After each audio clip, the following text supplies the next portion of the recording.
Hello friends, अस्सलाम वालेकुम and welcome to reality stories. दोस्तों, समंदर एक ऐसी पुरस्कार जगह है जिसको आज तक हम इंसान ठीक से समझ ही नहीं सके। आज भी 80% से ज्यादा समंदर के हिस्से को हम इंसान एक्सप्लोर नहीं कर सके। हम जानते ही नहीं कि समंदर में कैसी कैसी मिस्ट्रीज छुपी हुई हैं। आप सोचें कि आप किसी बोट पर हो, समंदर के दरमियान में रात का वक्त हो और दूर बस पानी नजर आ रहा हो और वो बोट हॉन्टेड हो। दोस्तों, ये कहानी एक ऐसी ही बोट की है। एक बोट जिस पर काम करने वाले लोग मानते थे कि इनके अलावा भी यहाँ कोई रहता है जो नजर नहीं आता लेकिन अपनी मौजूदगी का एहसास दिलाता है। इस बोट का नाम द पिकरिंग था। दोस्तों, आज से तकरीबन 35 साल पहले ये बोट इंग्लैंड में हुआ करती थी, लेकिन इस बोट पर काम करने वाला क्रू बहुत डर कर रहता था। इतना ज्यादा डरा हुआ कि इस बोट के कैप्टन डेरिक गेट्स बोट को चलाने से ही इनकार कर दिया करता था। ये कहता था कि बीच समंदर इस बोट को कोई और चलाना शुरू कर देता है और ये बोट सर्कल्स में घूमना शुरू हो जाती है। समंदर के दरमियान में ये कितना खतरनाक हो सकता है, आप अंदाजा लगा सकते हैं। इस बोट के क्रू को एक और परेशानी थी, वो ये कि इस बोट का रडार सिस्टम, इसका इंजन अचानक खराब हो जाता था, खास तौर पर जब रात के 1:30 बजते थे। इस वक्त समंदर और पानी का वैसे ही इतना खौफ होता है और ऊपर से ये बोट, तभी ये लोग बहुत डरे हुए थे। दोस्तों, ये लोग ये भी कहते थे कि रात के 1:30 बजे अचानक इनको इस बोट में कोई रोशनी नजर आती है, जैसे लाइट्स ऑन ऑफ हो रही हों, और अचानक इनको शदीद सर्दी का एहसास होता था। हालांकि इन्होंने बोट का हीटिंग सिस्टम ऑन किया होता था। ये लोग बहुत खौफ में ये बोट चलाते थे। लेकिन दोस्तों, एक रात कुछ ऐसा हुआ कि इन्होंने इस बोट में जाने से ही इनकार कर दिया। कहते हैं कि एक रात ये लोग समंदर में थे जब बोट में काम करने वाले लोगों को बोट पर एक आदमी नजर आया, एक अजनबी आदमी जिसने कैप पहनी हुई थी। ये आदमी बैठा हुआ इनको घूर रहा था। इनकी आंखों के सामने अचानक ये आदमी गायब हो गया। दोस्तों, अब अगर एक आदमी ने यह सब देखा होता तो और बात थी। हर किसी ने इस आदमी को देखा था।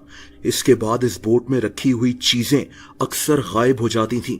चीजों का अचानक गिर जाना, चीजों का खुद से हिलना, इस बोट का क्रू ये सब कुछ देख रहा था। दोस्तों, हालात इतने खराब हो गए कि बोट के क्रू ने बोट में जाने से मना कर दिया। इनको डर था कि ये साहिल से कई 100 किलोमीटर दूर हो और इस बोट के साथ कुछ हो जाए तो ये क्या करेंगे। दोस्तों, मजबूरन इन लोगों ने खुद इस बोट पर एक एग्जॉर्सिस्ट को बुलवा लिया, एक ऐसा आदमी जो जिन्नात को भगाने का दावा करता है। ये लोग इस बोट को समंदर में ले गए और वो आदमी अपने अमल वगैरह करना शुरू हो गया बोट के हर कोने में।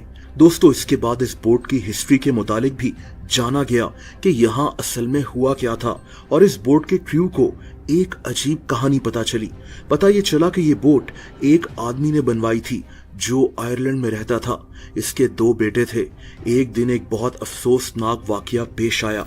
ये बोट समंदर में थी जब समंदर में तूफान आ गया, इतना शदीद तूफान कि इस आदमी का एक बेटा इस तूफान में बह गया था और तभी इस आदमी ने इस बोट को बेच दिया था। बहरहाल दोस्तों, इस बोट पर तमाम अमल वगैरह तो हो गए लेकिन इसका कोई फायदा नहीं हुआ। ये वाकयात अभी भी हो रहे थे और मजबूरन इस बोट के पूरे क्रू ने इस बोट को छोड़ दिया। दोस्तों, इस क्रू के छोड़ने के बाद इस बोट पर एक नई टीम आ गई। अब इस बोट का कैप्टन एक आदमी जॉन हिल्टन बन गया। इस आदमी को यकीन नहीं था कि यहाँ ऐसा कुछ मौजूद है, बल्कि ये इन बातों पर हंसता था। लेकिन बहुत जल्द इस आदमी को भी इस बोट पर किसी की मौजूदगी का एहसास होने लगा। एक रात ये लोग मछलियां पकड़ने कहीं दूर जा रहे थे। रात के अंधेरे में बस समंदर का शोर सुनाई दे रहा था। दोस्तों, जॉन अपने केबिन में आराम कर रहा था जब इस बोट को चलाने वाले आदमी ने जॉन को आवाजें दी। जॉन फौरन वहां पहुंच गया। वो आदमी बहुत डरा हुआ था। ये बोट इनके कंट्रोल में नहीं थी। ऐसा लग रहा था जैसे कोई और इस बोट को चला रहा हो। दोस्तों, उस वक्त रात के 1:30 बज रहे थे। जॉन भी काफी परेशान था। ये फौरन इस बोट के इंजन की तरफ गया और वहां पहुंचकर इसके होश उड़ गए। दोस्तों, इस बोट के इंजन रूम में स्विच बोर्ड से स्विच ही निकला हुआ था। बोट में पावर ही नहीं थी, लेकिन ये बोट चल रही थी। कोई इसको कंट्रोल कर रहा था। इस वाकये के बाद इस नए क्रू को अंदाजा होना शुरू हो गया कि यहाँ कोई मसला है। कभी इनको बोट की सीढ़ियों से कोई आदमी उतरता हुआ नजर आता और कभी इनको बोट के अंदर से जोरदार आवाजें आती, जैसे कोई किसी लोहे की चीज से बोट के इंजन को हिट कर रहा हो। ये आवाजें बहुत ऊंची और क्लियर होती थीं। दोस्तों, ये नया क्रू भी इतना ज्यादा डर गया था कि कुछ अरसे के बाद इन्होंने भी इस बोट को छोड़ दिया था। वैसे भी इस बोट पर मछलियां पकड़ना नामुमकिन हो गया था। उसके बाद इस बोट के साथ क्या हुआ कोई नहीं जानता, लेकिन इस बोट की ये कहानी आज भी कई लोग भुला नहीं सके।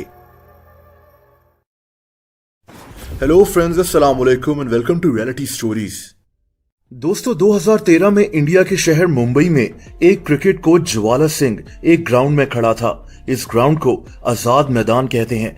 यहाँ 22 क्रिकेट पिचेस बनी हुई हैं। मुंबई में क्रिकेट खेलने वाले लड़कों के लिए एक आइडियल जगह। ज्वाला सिंह मुंबई के एक मशहूर क्रिकेट कोच थे। इनके क्रिकेट सर्कल में काफी कॉन्टेक्ट्स थे। ज्वाला सिंह की नजर उस वक्त एक बैट्समैन पर पड़ी, एक छोटा सा बच्चा जो लेफ्ट हैंड बैट्समैन था। ये बच्चा अपने से बड़े लड़कों की बॉलिंग को बहुत स्किल्स के साथ खेल रहा था। क्रिकेट कोच ज्वाला सिंह इस बच्चे की बैटिंग देखकर बहुत इंप्रेस हुए। इन्होंने इस बच्चे को अपने पास बुलाया। दोस्तों, इस बच्चे का नाम यशस्वी जायसवाल था।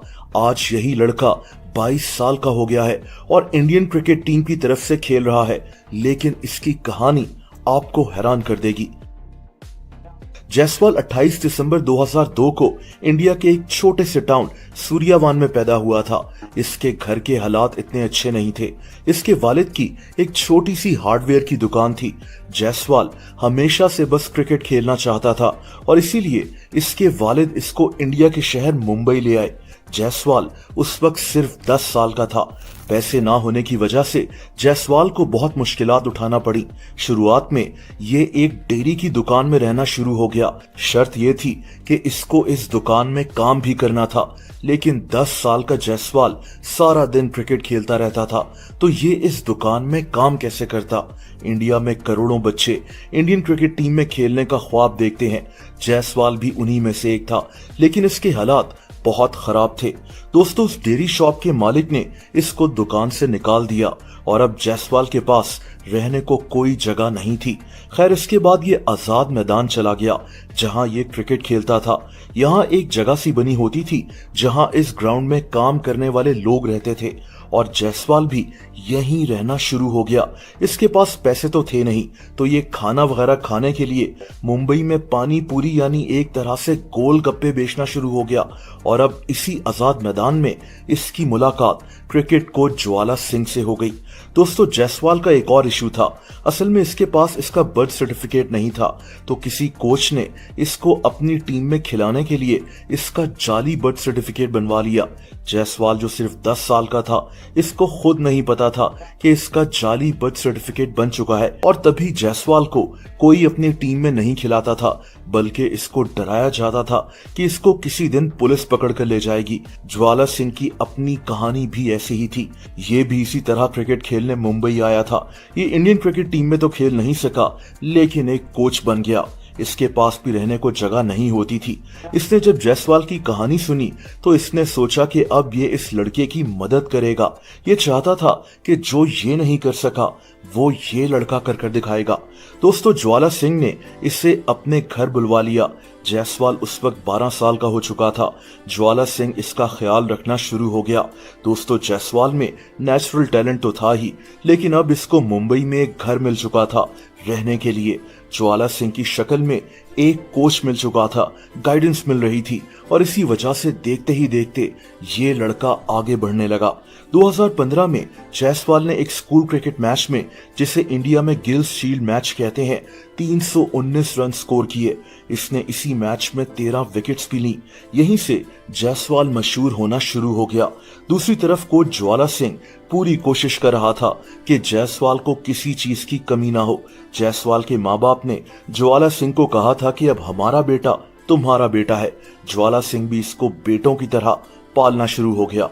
दोस्तों जायसवाल को मुंबई की अंडर 16 स्क्वाड में शामिल कर लिया गया और उसके बाद इंडिया की अंडर 19 टीम में 2018 में अंडर 19 एशिया कप में जायसवाल ने 318 रन स्कोर किए। ये प्लेयर ऑफ द टूर्नामेंट था।